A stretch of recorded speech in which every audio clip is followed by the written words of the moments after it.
14ই August 1947 দেশ যেন নিঃশ্বাস আটকে আছে। চারপাশে উত্তেজনা, আনন্দ, আবার কোথাও কোথাও অশ্রুর ধারা। 200 বছরের দাসত্বের শেষ প্রহর গুনছে ভারত।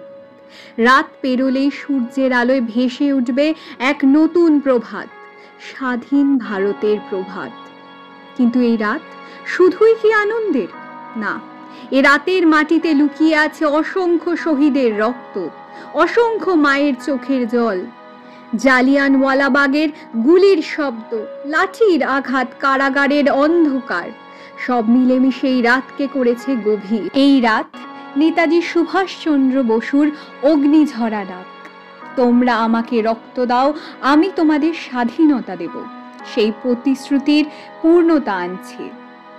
ভগৎ সিং, চন্দ্রশেখর আজাদ, ক্ষুদিরাম বসু, মাতঙ্গিনী হাজরা, প্রীতিলতা ওয়াদ্দেদার এবং সকল সেই শহীদের কথা মনে করিয়ে দেয় যারা হাসি মুখে মৃত্যুকে বরণ করেছিলেন। তাদের সেই ত্যাগ এই দিনে ফল পেয়েছে। তাদের স্বপ্ন ছিল এক স্বাধীন, ন্যায়ভিত্তিক, সমতার ভারত। আর আজ সেই স্বপ্নের প্রথম ভোরের অপেক্ষায় সবাই। গ্রামের চৌপাট্টি থেকে শহরের চায়ের দোকান, সবাই ফিসফিস করে বলছে, আর কয়েক ঘন্টা, তারপর আমরা স্বাধীন।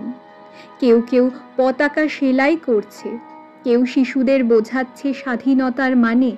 এই রাত যেন দেশের বুকের উপর হাত রেখে প্রতিজ্ঞা করছে, আমরা এই স্বাধীনতাকে রক্ষা করব যতদিন দেহে প্রাণ আছে।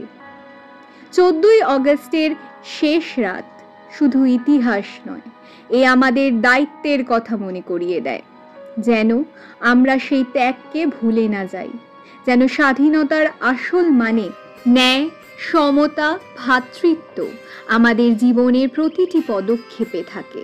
আর তাই আজকের এই প্রহরে আমরা মাথা উঁচু করে বলি, জয় হিন্দ, এবং স্বাগত জানাই নতুন প্রহরে, নতুন স্বাধীন ভারতবর্ষের 15ই আগস্টে। सारे जहां से अच्छा हिंदुस्तान।